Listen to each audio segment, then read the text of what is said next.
শারীরিক প্রতিবন্ধকতা কখনোই তাকে দমিয়ে রাখতে পারেনি। গরিব দুঃখীদের জন্য এক মেহমানখানা গড়ে তুলেছেন তিনি, যেখানে শত শত মানুষ বিনামূল্যে পেট ভরে খাবার খাচ্ছে। তিনি মাহফুজুর রহমান রানা, নরসিংদী শিবপুর উপজেলা এক অনন্য দৃষ্টান্ত। জন্ম থেকে শারীরিক প্রতিবন্ধী মাহফুজুর রহমান রানা, কিন্তু তার অদম্য ইচ্ছাশক্তি তাকে কখনোই অন্যের কাছে হাত পাততে শেখায়নি, বরং তিনি হয়ে উঠেছেন শত শত অসহায় মানুষের আশ্রয়স্থল। তার গড়ে তোলা গরিবের মেহমানখানায় প্রতি শুক্রবার শত শত মানুষ একসাথে খেতে বসে, যেখানে এতিম ও অসহায় শিশুরাও থাকেন।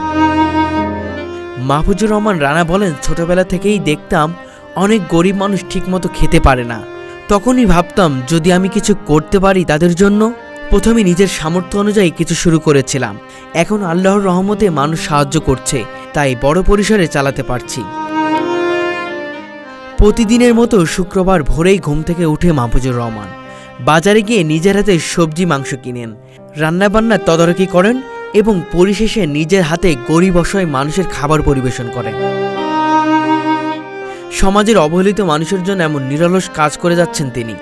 মানুষের সেবা করাতেই প্রশান্তি পান মাহফুজুর রহমান। সমাজের বিত্তবানেরা যদি এগিয়ে আসেন তবে এই উদ্যোগকে আরও বড় পরিসরে নিয়ে যাওয়া সম্ভব, কারণ ভালোবাসা, মানবতা আর উদারতার কোনো সীমা নেই।